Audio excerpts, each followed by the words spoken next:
it's Tara, she of all things transformational guidance coaching, transformational bodywork, and for our purposes today, transformational yoga.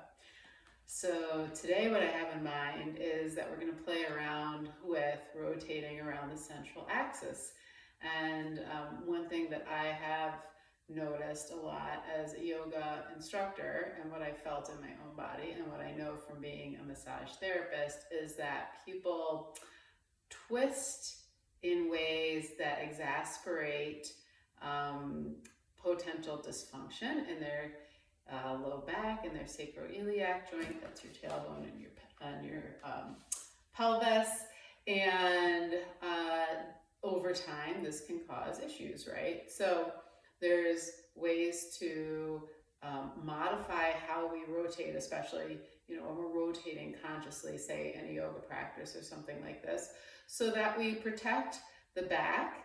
And then this carries over into life. And that way, when we protect the back, when we're exercising, we're sort of set up for success, for more resiliency in the body when we're just, going about our life. It's really difficult for anybody to be mindful about every single little thing they do as they go about their business, but if we kind of preset with intentional actions in our yoga practice, then we are set up for better success in our life. And they're really not separate anyway.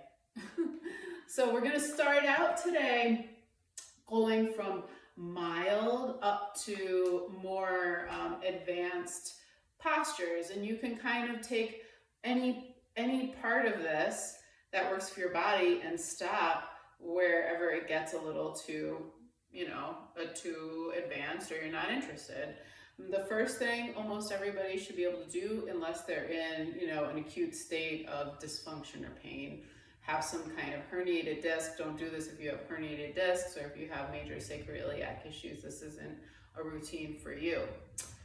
So you're gonna need at least 1 to 3 yoga blankets, but you can use, I think beach towels work really great, or some other kind of firm blanket is fine. I have blocks. One should do the trick. If you don't have a yoga block, maybe a cooking pot would do, or a short step stool, small step stool will be fine, and a strap. And if you don't have a yoga strap, bathrobe straps are really good because they're nice and long. Dog leash works, something that you can use as a strap.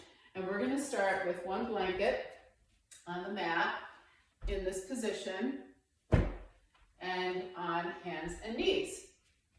You're going to have your toe tips on the floor, so the edge of the blanket's under your ankles. And if your feet tend to cramp up, then put 2 blankets underneath your ankles. And of course, you could also tuck your toes. So let's start with the knees just ever so slightly behind the hips and the wrists slightly ahead of the shoulders, and I like to make suction cups on the floor with my hands. So I kind of spread the fingers and really make the hands, root into the floor kind of dramatically. And from here, we're going to start a rotation by bringing the right knee forward, the left knee back. You're going to bring your left hand slightly center in the mat and exhale and turn towards that right knee. You can bring your right thumb to the back of your hips and hook it there, drawing the right shoulder back. And so from here, just don't crank your neck. You can look up across the room, but just be mindful of how the neck feels. And I'd like you to take a deep breath, exhale, and allow the left hip to sink a little closer to the floor. And in the meantime, push up with your, from the floor with your left hand so that you're getting lots of broadness across the chest as you draw your right shoulder blade back. Good. And then release, and we'll do the same thing on the other side. So right hand's gonna slightly go center on the mat, right knee back, left knee forward, exhale, turn to the left, hook that left thumb or hand on the back of your hips. Take a deep breath again, exhale, let the right hip slightly sink towards the floor, but you're gonna pop up from the floor with your right hand, drawing that left shoulder blade back. Good, and release. Switch again. Left hand down, right knee forward, left hand back, this time turning to the right on your exhale. And then you can extend the right elbow so that you're opened up. Good. So this is a revolved exercise to warm up the spine, the hips, the shoulders. Coming back one more time, right hand down, left knee forward, right knee back. Turn to the left, and then, if you wish, extend the left arm. We're continuing to draw that left shoulder back and let the right hip drop. Deep breath. And release. And you can just come back for a beat into a child's pose if you want, or you can kneel if you prefer. And if your wrists are a little iffy, you can roll the wrists out. By the way, if the wrists don't like being on the floor like this, you can come to forearms and do this exercise. So it's doable like that as well. Okay, so next we're going to flip over and we're going to do some exercises on the back to open up the hamstrings and such. So you're going to need your strap, and you're going to need at least 2 blankets or a block and a blanket off to the left. And so, if you're unfamiliar with the pose, you might want to watch first and then rewind the video and replay it to do the pose. So we'll go with the right leg up. I've just got the strap in each hand. I've actually wrapped it around my wrist so I don't really have to work too much to hold that up. And we're going to find the angle of the raised right leg that enables the knee to be in full extension. Your left leg that's down is also in full extension, so there's no bend. Extension is when the knee is fully straightened. So there's no bend in either knee. So that means you need to find the angle of the right leg that allows you to have no bend in either knee. You're going to press up through the ball of the foot, and then I'd like you to check your low back and make sure that your low back is off the floor a little. So it should be a little lofty. There should be a little pocket of space. And we're going for a stretch in the back of the right thigh and the hamstring. So I like to say start at the beginning. So the stretch should be on the milder side, something that you can breathe through. So if you haven't already, please start taking some deep breaths. And by the way, people who are on the flexible side, you might be able to hold your toe, but all the same rules apply. The low back should have a little bit of space between it and the floor. You should be able to have both knees in full extension. And you don't want to really be hiking that shoulder up to hold the foot. So we want to kind of be able to keep the shoulder down on the floor, more or less, so the neck stays nice and soft. Speaking of the neck, you can put a blanket under your head for comfort and to protect the neck here. That's a lovely, lovely option. Okay, so after you've done this for a breath or two, you're going to release, and we're going to swoosh the hips over to the right side of the mat a few inches, and you're going to bend that right knee and bring it across to the left and land it on that pile of blankets, which you may need higher than mine or lower. Once you land the leg there, you can press the back of your head into the floor, pick up your left upper back and shoulder, and just let it kind of scoot out to the left a little so that you get some nice spread across your back and chest in this rotation. Now, if your right shoulder's popped up off the floor, please take your right hand and put it on your waist. We're going to pause in this rotation with a few breaths, and when you breathe, as you exhale, try to release the tension behind the knee, between the thighs, in the arms and shoulders, around the spine. So deep breath, exhale, and release these little points of tension so that your spine starts to settle into this rotation. Really feel the body accepting the rotation along the spindle of your spinal axis. And then you're going to take both ends of the strap into your right hand, and you're going to extend that right leg out to the left. So extending, meaning straightening the knee. Bottom leg, your bottom left leg should also be extended at the knee. And we're looking for a mild stretch or opening to the outside edge, back and outside edge of that right thigh and hip. And you might feel it kind of into that flank of the back a little bit. Now, take your right hand to your the back of your hips and feel if the back of your hips are more or less perpendicular to the floor. And if they're not, scoot your bottom, your left hip back to the right side of the mat a little bit more. Again, you want to have as much strap in your hand as you need for that leg to be able to extend fully, and you're not causing stress, no strain, no huffing and puffing, no holding the breath, please. You want to be able to breathe smoothly. You're going to press out through the ball of the right big toe. If you're on the flexible side, you can take the foot. And again, if that right shoulder's popped up off the floor, you can put the hand on your waist. Good rule of thumb is somewhere between 3 and 5 or more deep breaths in these poses. Release. Come back, square off the hips. Allow yourself to lie flat for a moment, taking a deep breath and feeling how that short sequence has landed in your body so far. Okay, so second side, we're going to take that left leg up. You can flip your prop stack onto the right side of your body, right side of your mat. We'll take that right leg up, and you're going to find the angle of your right leg that enables you to fully extend or straighten both knees. We want to have a little bit of a press out and up through the ball of the right foot. You're reaching down and out through the heel of the right foot and up and out through the ball of the left foot. I'm not sure if I said that right. Remember, we want to guard that space underneath our low back. So you want to make sure that you have that little lift underneath your low back.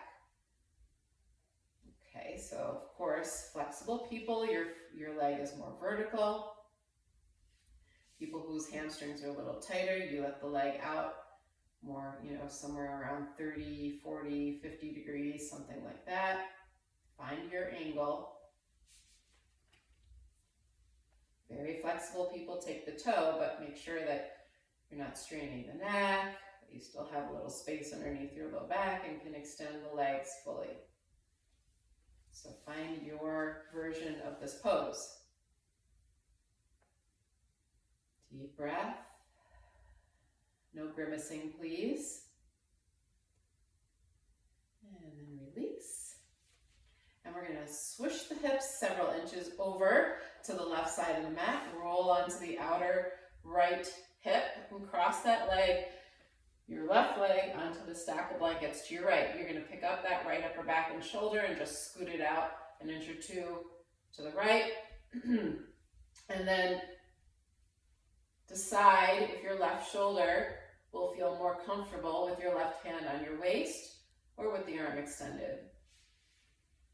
You can check your tailbone, make sure that the tailbone is more or less perpendicular to the floor, so just give it a little feel, notice the back of the hips more or less straight up and down. We don't want any lean-toons there because we want to protect the sacroiliac joint, tailbone and hips. Deep breath. Good. And then you're going to take the foot into the strap. Strap fully held in the right hand. Extend that left leg out to the right. So unbending the knee. Keep some action through the left big toe, pressing out beyond the strap with the left big toe. Of course, flexible people, the more flexible you are, the less strap you have, and if you're very flexible, you can have the toe. I like to still support the leg, even if you're on the flexible side, even if your leg could reach the ground, because it causes less strain on the hip joint. That's where the femur is coming into the pelvis. So let's consider, even if you're very flexible, let's consider keeping that support underneath the legs. Deep breath. And release. Come back. Square off the hips. Pause on your back for a second. And just feel the effects of what just happened. A couple deep breaths. Notice what just happened. Okay, so you can roll to your side, please, and come on up. And we're going to take the blankets out of the way. And we're going to bring the blocks to the mat. Now, so I did say one block. If you are very, very tight in your hamstrings, then you might need 2 blocks or even a chair. So I'm going to show this pose with a chair and a block so that you know what your options are. Let me grab my chair. Excuse me. This is real life, folks. No shiny production, just good yoga. Okay, so we've got the chair to the front of the mat, and you can also have the block to the front of the mat because we don't know exactly what you're going to need. Let's go with the right foot forward and left foot back, and you're going to start with both feet, toes pointed forward, okay?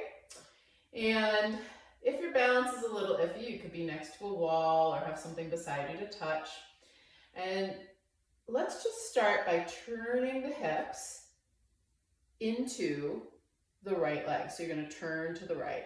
So it's okay for your back heel to be up because that's going to let you turn the hips. If we plant that back heel down, most of us are going to limit the rotation of our pelvis. So I'd like you to turn the hips, and after the hips turn, you're going to let the upper back, the torso turn, drawing the right shoulder back a few times. Okay, just feeling that rotation.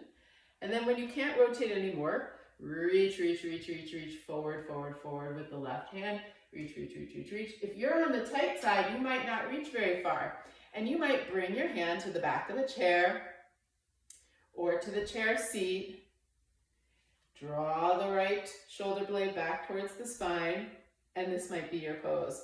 And I really, really prefer if you do it this way, if you're tight, rather than try to bring your hand down towards the floor. You can open up the arm. If you've got a little bit more flexibility, potential here, you can bring your left hand down to the block, to the inside of the right foot. The block could be on whatever height is appropriate for your body. You have to find that, but please note, I'm allowing my spine to stay long. I am not rounding the spine to bring my hand down to the floor. I'm allowing the spine to stay nice and long. I'm allowing the chest to open, and the rotation is occurring through the pelvis and then through the mid-thoracic. Good. And so coming out, turn back, carefully come up. Let's stand for a second in Tadasana. So just bringing your feet to parallel, pause, open up the palms to face forward, and feel how this pose has landed in your body. Just notice, absorb, and digest. Good.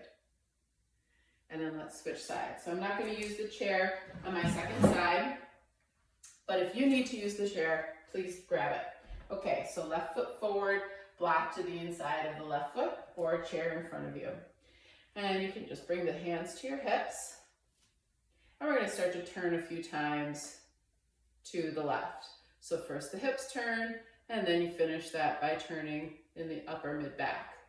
Really helps if you plant your left big toe down on the floor. Just really root down through that left big toe. When you can't turn anymore, reach, reach, reach, reach, reach, reach, reach, reach, reach with the right arm forward, and then land that right arm on the chair or the block, whichever you have waiting for you. Exhale, continue to turn through the upper back. And then you can unfold your left arm if you want. And remember, you come down as low as is appropriate for your body to keep that length through your spine and that openness in the anterior body and across the chest and shoulders. Deep breath. This should feel like a pretty strong stretch. You know, you'll feel this in the outside line of the leg and up into the hip. Remember to keep that left big toe rooting. And when you're ready to come out, you can turn back to the floor, carefully step forward, and check in with your Tadasana and see how the body feels. Deep breath. Exhale. Good. Okay, so that pose is a little more advanced from the one on the floor, right? You can see how the poses we've done so far have all had similarities, and we're getting just a little bit more advanced. So now we're going to take this into a downward dog pose, and this is where we're going to get a little bit more advanced yet.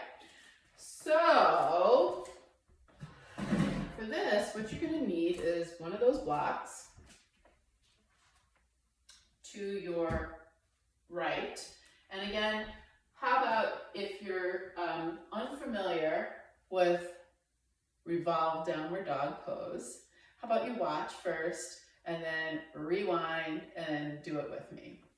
Okay, so the first thing that we need to do is we need to talk about downward dog pose, right? So for downward dog pose, let's have the hands underneath the shoulders. You're going to make suction cups out of your hands. So spread those fingers and turn your hands out just a little bit. And then bring the legs back into a plank pose. And this is more or less the distance between your hands and feet in a downward dog. And if plank pose is too difficult, you can be on your knees, but we want to have that same line from the top of the head to the hips. So we want to be more or less hands to heel, skull to heel, and then you're going to bend the knees, scoop the hips up and back. Let's keep the knees deeply bent at first, scooping the hips up and back and getting one long line from your wrists up to your hips. So we are not rounding the spine towards the ceiling. We're keeping the spine nice and long here. So imagine that somebody's got their hands on your hips and they're pulling your hips back, but you're not letting your hands move back. Your hands are rooted into the floor like tree roots. Good. So you can always bend the knees more, lift the heels, scoop the hips up and back. Good. So this is the downward dog pose. First step of the sequence. Breathing deeply. And then let's come out. Let's pause for a second. You can come into a child's pose or kneel and give the shoulders and the wrists and everything a little rest. And then the second variation of this is where we start to rotate. So I'll give 3 ways that you can do this. Okay, so the first way that you can do this is you can just slightly move your right hand to the center of the mat. Draw the hips back and bring your left hand behind or under your right arm. So in a way, it's like the downward dog, but we just aren't lifting the knees. So we kind of get that same effect with a lot less effort and stamina here. So that's option 1. And I'm going to do it on both sides so that I don't end up lopsided.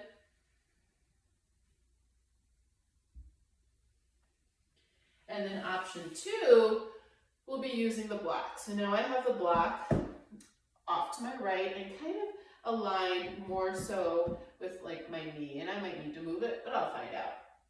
And so what you can do, a little pro tip here, is you can hold the end of your mat with, well, I'm going with my right hand first. I'm going to move the right hand slightly, center on the mat. Exhale, coming up into this dog pose. You can keep the knees bent, lift the hips up and back, and then you're going to bring your left hand underneath the body, cross over to the block, and exhale and turn in your upper back so that the chest starts to peek out the triangle of your body in Adho Mukha Svanasana to the right. So I'll do this to both sides. If you need to take a break between sides, you can. You just slide the block over. Do it to the left, so the right arm reaches to the left. And of course you can, if you are on the flexible side, you can straighten the legs as long as the spine gets to stay long. And then we'll release, come down, take a break. You can take a break in child's pose, or you can kneel. You can pause the video here. And the third variation is where we actually do the rotation in earnest. Okay, so again, I'm going to hold the mat. You don't have to do that, but it just prevents sliding. It gives you something to pull against. Exhale. I'm going to turn to the right first. So I've got the right hand slightly moved to the center. I'm going to bend the knees, and I'm going to reach over and you can grab your shin, your ankle, or even your heel if possible, and exhale and rotate in the upper back, mid-thoracic, so that you're starting to peek out to the right. And then if you're on the flexible side, maybe you get to straighten the legs. And remember, we're looking to stay long through the spine as we rotate around the spindle of the axis of the spine. And then you'll come out, switch sides. You're holding the mat. You're going to bring the left hand more slightly centered to the top of the mat and hold. Bend the knees. Bring that right hand over to the left. Shin, ankle, heel. Turn the upper back so that you're peeking underneath the left armpit. If you're on the flexible side, the hamstrings, you can unbend the knees. And then return. And carefully lower the knees down. And you can come into a child's pose. Or you can kneel, whatever feels appropriate for your body. And so what I would say is, if you're in a child's pose, let your body fully surrender. Deep breath, expanding the back muscles. Exhale. Feel the bones surrender to the floor. Deep breath in, expand. Feel the webbing of the back. Stretch as you move the bones. Exhale, surrender the weight of your body to the floor. Deep breath in. Massage the muscles of your back with your bones moving. Exhale, surrender. Good. Okay, and then if you're in a child's pose, you can push up, and we're going to counter pose this. And so for the counter pose, you're going to take the blanket, and you're going to open up a blanket to about this size. So if you've got a beach towel, maybe you're going to fold that beach towel kind of in half, sort of like that.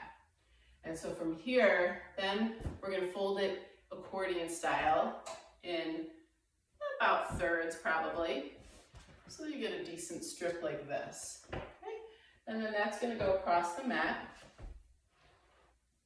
And you're going to sit on the floor with the edge of that just touching your tailbone.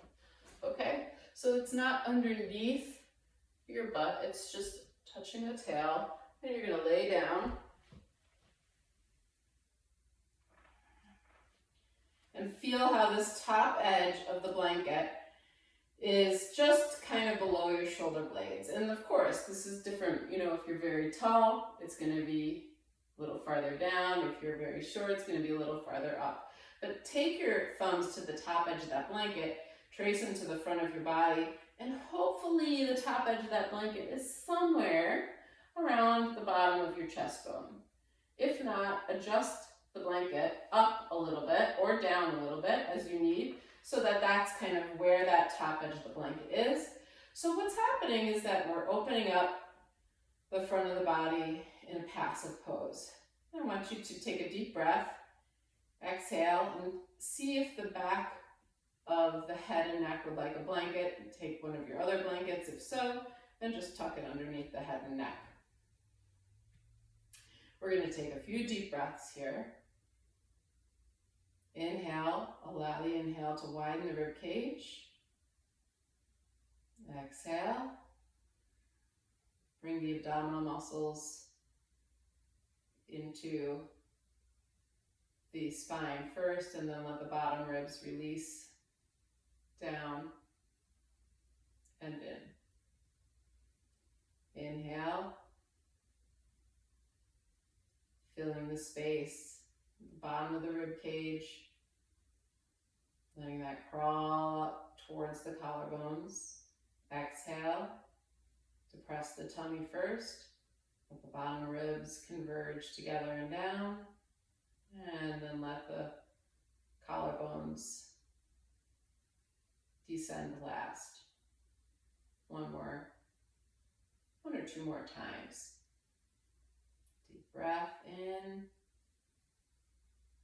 expand the bottom ribs, feel the belly stretch. Exhale, belly first, bottom ribs, and feel the rest of your rib cage recede. Good. So when you feel complete with the breath work there, you can pick your hips up and move this blanket to be underneath your hips. And we'll just hug the knees in with the hips slightly lifted. So give yourself a nice squeeze. You can have your thighs as far apart as you need for your body's comfort. Accommodate your body here. And it's fine to rock side to side a little bit, feel what the body would like. You can move fluidly in any way that the body is interested in moving.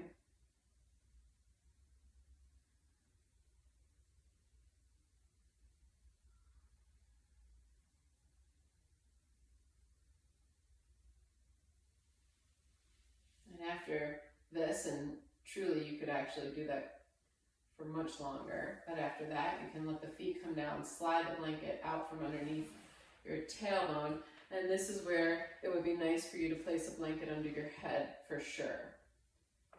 Extend the arms to your sides, palms up, let the legs come down, reach out through the heels, tuck the shoulder blades just a teensy bit towards each other. You can let the chin nestle towards the collarbones a bit, and take a few deep breaths. So this is where I would offer you some time to rest, but I'm going to end the video here and suggest that you keep breathing and resting for a few more minutes. So I want to thank you so much for watching this video. If you got something out of it, I'm going to ask you to please do all the things that we do when we watch a video we like. Give it a thumbs up. You can make a comment. You could share it. And by all means, you could subscribe. I'm putting videos up sometime midweek, every week. And really hoping to convey the essence of working with our anatomical features in a way that's safe, in a way that's effective and productive for our functionality, both on the mat and off the mat. Thank you so much. Namaste.